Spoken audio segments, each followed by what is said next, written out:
Hello guys, alam kong hindi good ang morning ngayon dahil binagyo tayo pero laban lang tayo, no?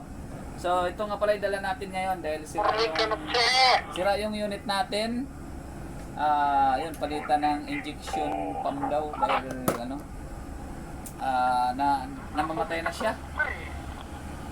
Mamaya check upin pa kung injection pump o yung filter lang, yung fuel filter, no? So yung dala natin ngayon, manual ito. Manual transmission ito. Kinglong. Ang dala natin, automatic yon, Volvo. Kaso yun nga, sira pa. Kaya extra tayo dito sa manual. Huwag tayong mamili ng unit. Kahit anong unit basta nandyan, trabaho din to. So yun nga, manual yung nakuha natin, yung available. Kaya ito yung nagamit natin, no? So magbigay lang ako ng kunting kalaman doon sa mga bago, yung wala pang alam sa pagdadrive.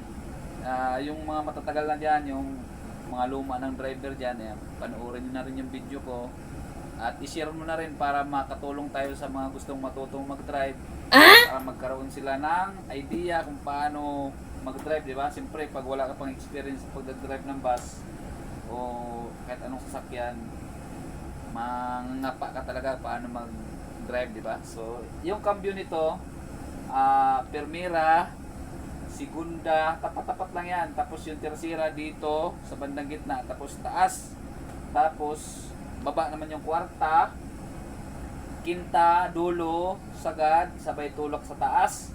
Tapos yung Sixta, tapat lang yan sa baba, no? Yung atras dito, todo naman dito sa kaliwa, sagad, hila sa baba. Yan yung cambio ng Kinglong, ba? So, yun nga, kunting idea lang, kunting tips lang sa mga wala pang alam sa pagdadrive. At siyempre, sinasabi ko nga doon sa mga baguhan, pakisupport na lang ng video ko. At alam kong maraming magagaling dyan sa mga ano dyan, mag-comment lang kayo dyan, mga idol. At makatulong tayo at magkaroon ng idea yung ating mga kabrumong. So, abanti na tayo. Hindi lang tayo matulin dito dahil nasa ano tayo, wala tayo sa highway, no.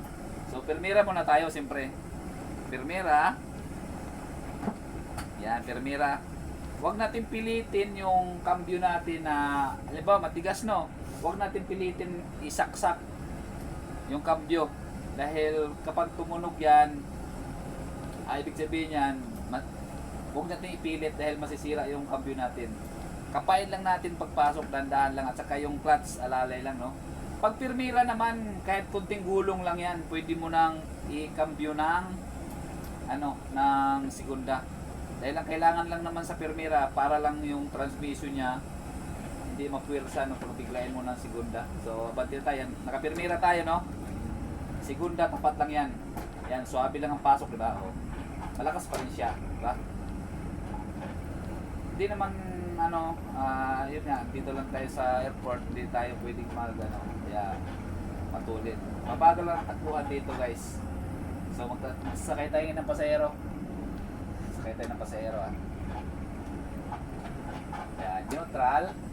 Sabay. Yon. Diba?